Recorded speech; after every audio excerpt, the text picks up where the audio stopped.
move from house to catch people when they dirty their environment. To make our capital territory clean for me and you, the Delta State Capital Territory Development Agency, they call on residents and those when they use the state capital as their hustle ground to keep the area secure, clean and green. For you to come out from mobile court wahala, you need to stop to do business for government setback without approval. Clear the grass around the area when you stay or do business. Come out yama from the gutter when they near you. Stop to the piece or kaka for where not be toilets. No go build kiosk join your house, but plant things like tree and flower to give your environment fresh air, because clean data now we hand e day.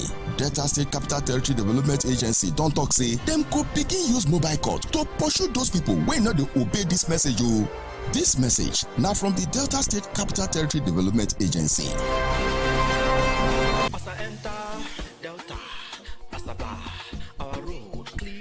My fellow Deltans, when they do business or stay for Delta Capital Territory, open your ear well. The agency mobile call don't begin catch people when they throw away dirty and yama for road and inside gutter.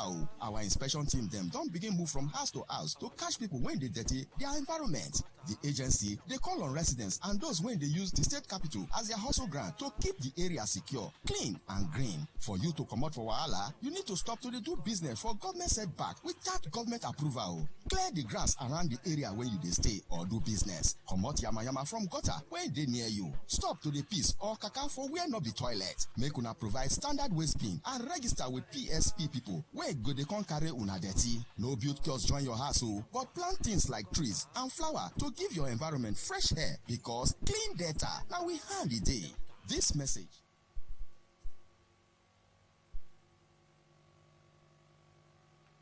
Delta State Capital Territory Development Agency decries incessant dumping of waste on Coca Flyover Bridge. Good evening and welcome to Delta Capital Territory this week. My name is Ngozi Peters and here is the news for the week. In a bid to consolidate the continuous effort of the Governor Sheriff Oberewere administration to create a clean, secure, and green environment for the people, the Delta State Capital Territory Development Agency continues to carry out inspections and sensitization exercises around the Capital Territory, with a call on stakeholders, shop owners, and market traders to register with private sector waste disposal companies and stop dumping waste on the road medians, curbs, walkways, setbacks, Coca flyover, and other unauthorized places in the Capital Territory. Speaking during the inspection and sensitization exercise on Friday, 4th April 2025, at the Coca flyover, the head of administration and finance in Delta State Capital Territory Development Agency, Mr. Vincent Okofajake, who was accompanied by some staff members of the agency, warned those who had turned the Coca flyover bridge to refuse dump to desist from such negative practices.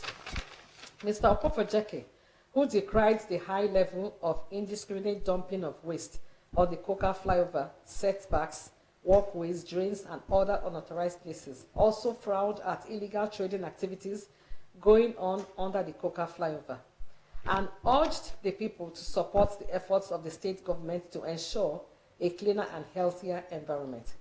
Okofajeke explains that the Delta State Capital Territory Development Agency is a government agency created to accelerate development within the Capital Territory, and that environmental sanitation is one of the sub-functions of the agency. He also made it clear that Delta State Waste Management Board is in charge of keeping the Coca flyover clean, and that P1 Group, a real estate company, has been given the contract to beautify the Coca flyover on a PPP arrangement, and that work was seriously ongoing. This is where we end the news for this week. And with me on the set is Mr. Vincent Okofajake, a manager, admin, and finance. So I want to say hello, sir. Hello, good evening, and welcome to the program. Okay, right next to him is manager, business, investments, and promotion. So, Mr. John Ejede, can you say hello? Yeah, good evening, viewers. Okay, so Mr. John, we'll start with you. So right now, we for some time, the Coca flyover has been, a source of concern to the people of the Capital Territory, being the first major port of call that you see when you get into the Capital Territory. And it's become a real menace. So what can you tell us about, what the government is trying to achieve right now? Okay. The Coca flyover was built by the government with the intention of relieving people traffic from that particular area of the Capital Territory. After the construction of the flyover, the space, that is the roundabout, was taken over by hoodlums. Most of them sleeps in the place, they defecate in the place, and they've made it so dirty. Government has several agencies that contribute to the cleanliness of the Capital Territory. We have a Waste Management Board. They are actually in charge of that particular area, clean that particular area, is the Coca roundabout. Then we have the Delta State Capital Territory Development Agency, which is an interventionist agency, and in our own role, we can intervene in any area. We have the Waste Management Board, we have the Capital Territory, we have Ministry of Environment, we have the Beautification Office of the Estate of the Governor, and then we have the State Task Force on Environment. All these agencies of government contribute to work together to ensure that we have a clean Capital Territory. The Coca flyover or roundabout specifically is under the purview of the Waste Management Board to clean on a daily basis. But most times, the Capital Territory comes in and intervenes on it. On several occasions, we have to go up the bridge to remove defecation. And most times, after doing it, you just give a 2 days time frame and the thing is back. So it is really, really a worrisome situation for all the residents in the state, because it is a point of call for visitors. When you are coming to Asaba, Coca Junction is one landmark area that really needs to be kept clean.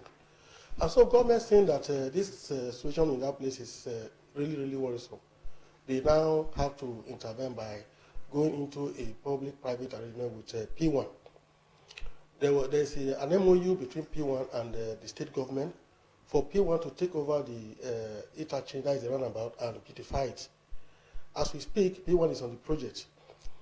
Because of the security situation in that area, P1 decided to start with the construction of the police post. And the police post, as we speak, is almost 75% completed.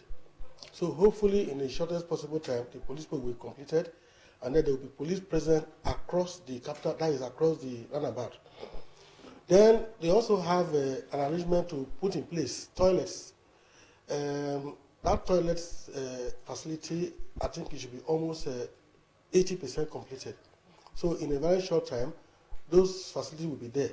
There is also provision for the construction of a fire service station. They have not started that area of it.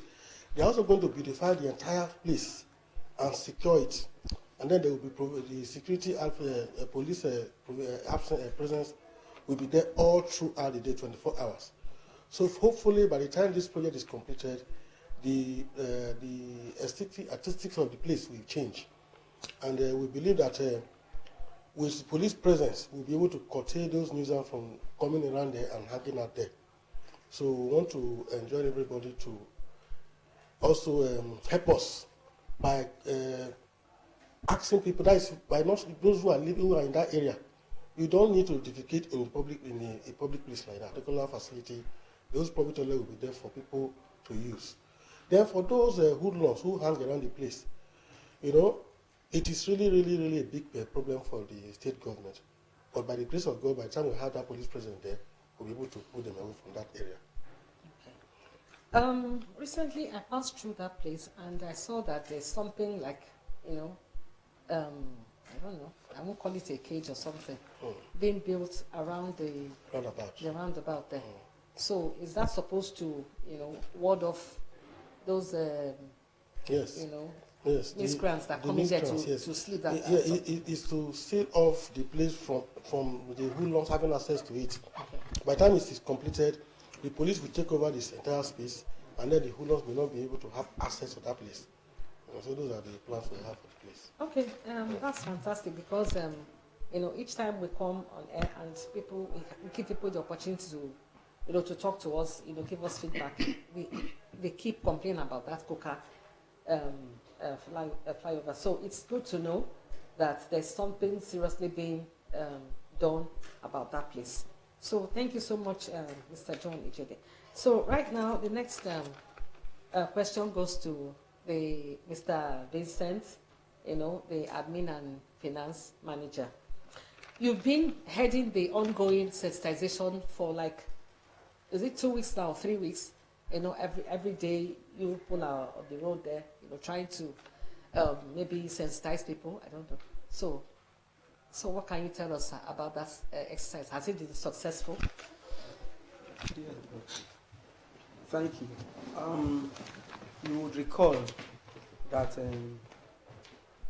at the commencement of this administration, the Delta State Capital Territory launched a program tagged Secure, Clean and Green the Capital Territory, where a massive sensitization was carried out along the streets of Asaba. This one we are doing now is the phase 2 of that program. We have come up to put our face to all the sensitizations that have been going on, both on TV, on radio. Even this particular program that we are running right now is part of our sensitization network. So this particular sensitization we are doing is not sensitization per se, it's an enforcement program with a bit of sensitization also going along with it. We have carried out our message out now. We have put our face to all the sensitizations that have been going on. So this program commenced sometime 2-3 weeks back, and we hit the streets, the major roads of Asaba, the Nebisi Road, Opanam Road, DBS Road, and all that. We have been going out telling people on the need to keep their environment clean, and also for those premises on the major roads, we have told those people whose fences are defaced to get them painted as soon as possible. We have given them notices to do that, and we expect that they should be complying by now, because if they don't, within the next coming weeks and days, we are going to follow up with the notices that we have given out for, and those who don't comply, well, we don't have any other choice than to enforce the law on you. Then for those that are complying, we'll say thank you, we are monitoring. So right now the program is still ongoing. We are now on premises inspection. We have been moving from premises to premises to further,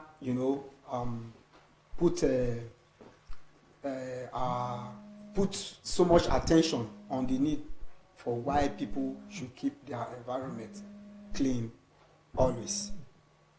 Okay. With this sensitization ongoing, a lot of people will say we have not reached their areas. Yes, it's a systematic thing. If we have not come, we will definitely come. Only yesterday, when I was going about my private business around my area, I went to a shop, and the drains in front of them was filled with fields of what they are selling. And I called all the shop owners there, and I warned them that they should remove those things in a fortnight. And tomorrow, as we speak, I'm going to go there to see what they have done. And if they have not, we are going to enforce the law on them. The environment man is here seated with me, and I'm going to ensure that he goes and then carries out what we are expected to do. So this is a call to everyone in the capital city.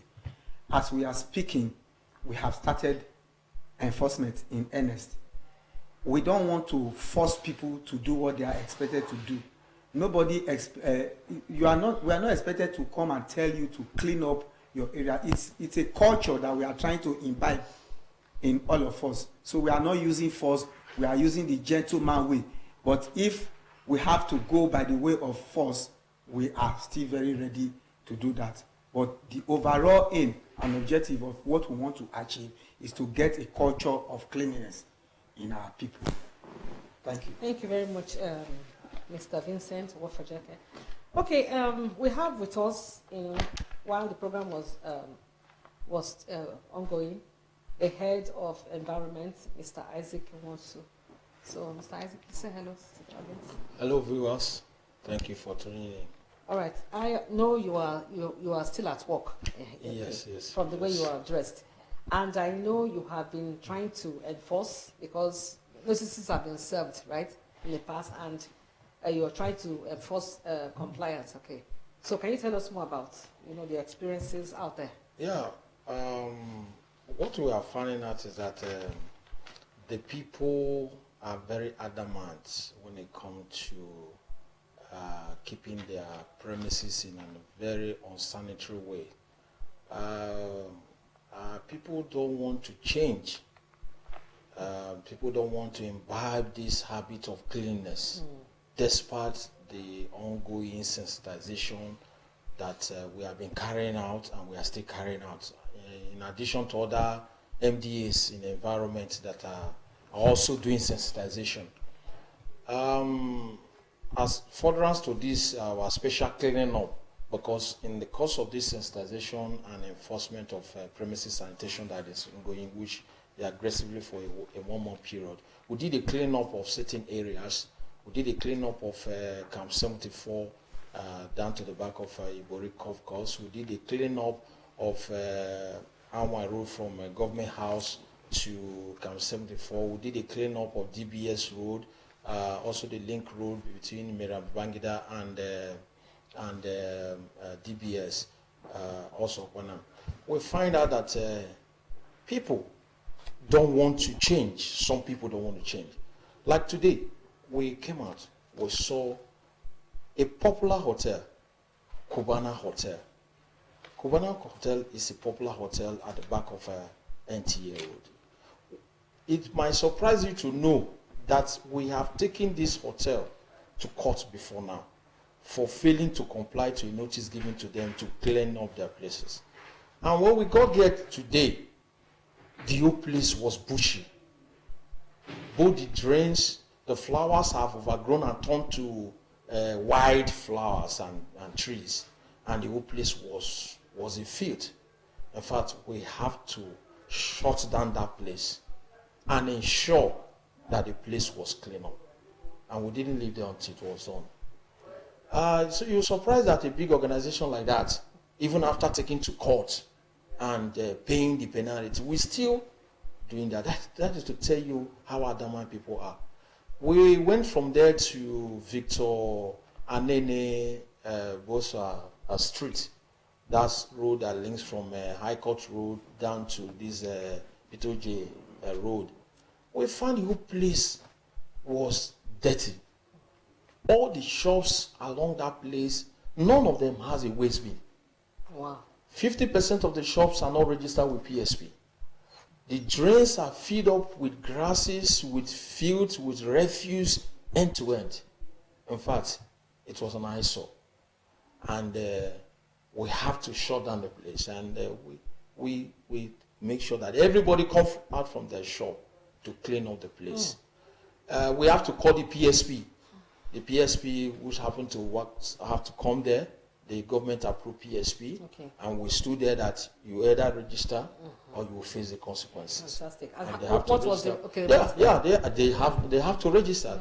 They're all registered, and they have to clean up, and then we serve them notice to provide waste bin, and going forward to make sure that that place is clean all the time. So we want the people to change. If your environment is clean, you will be the first beneficiary, because you'll be living in a healthy environment, and that will tell on your health.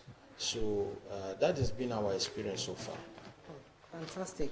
It's so painful to you made a comment that people are adamant, and they are very resistant to change, and it's really, really amazing.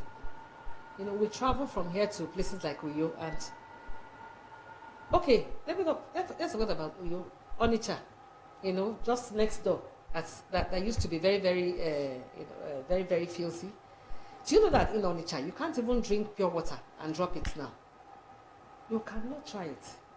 Because instantly you'll be picked up, and you will pay a fine of 15,000 naira. And I just wish it was just that fine. You will be manhandled. In Onitsha, I saw it happen.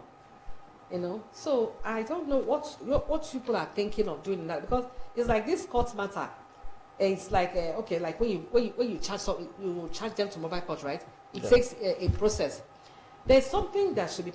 I think there should be something that should be put in place, that when they are caught right there on the spot, they are made to, face the music. You understand? I'm not saying the mobile court is not a good idea. But what I saw in Onitsha, I think something like that could be implemented in Delta State. Yeah. You pay a big fine. Make it big. Well, there are some nuisance that we have to do summary abatement, that you have to do immediate. There are some nuisance you have to give a period of time to serve a notice to comply. And when you fail to comply within that specific period of time, then you're given a reminder, and you fail, then you'll be taken to the court to be prosecuted under the various environmental laws of the state. Yes, our people want to tell us that is that high-handed, that they understand where you have to use force and you have to go then. We are trying to. That is why we are very aggressive in our sensitization, to let the people see the reason why, without necessarily using force, why they should do what they need to do to keep the environment clean and healthy at all time. And that is what we are trying. We are trying to get that done. And if need be, we will come on that highway. Okay, Mr. Vincent, you've been, like I said, you've headed this sensitization or enforcement or whatever. So what has been the response? Was there any resistance, or were people really, really complying? Or? Yes, during our days on the streets, compliance was really very high. Because as we move, we talk to them, we see a place is dirty. After we had passed, when we come back, we see some filth, then we call them, look at this thing, we just passed here, and why is this thing here? They will start making excuses that the breeze used to blow the pure water nylons and all that. We'll tell them, no, cleanliness is 24 hours. Even if this place is cleaned, the next moment you see something there, you have to pick it. Because anytime we come, if we see anything around you, the excuse is not that it's someone else that did it. So long as it is in front of you, you are taking responsibility for that. So it was really, it was an amazing experience, and gradually people are beginning to understand the need why they should clean. But if you go through our major routes now, you'll see that there has been some level of improvement, and we shall continue to improve, on the aesthetic of the town. Okay, fantastic. We would like to let people know, our audience know, that Delta State Capital Territory is not all about environmental cleanliness. There's so many other things that we are also involved in, right? Okay, so could you quickly give us a rundown of some of those things that we are also involved in, so that they don't begin to think that that's just what we're into? Yes, thank you. Like has been said earlier, Delta State Capital Territory is an interventionist agency. Roads are being constructed across the Capital Territory. Sometimes some people ask me, some of my friends ask, are you people into road construction? I say yes. And I told them the Capital Territory has constructed more than 50 roads that we need. Tuesday, same time. Bye-bye for now. Thank you.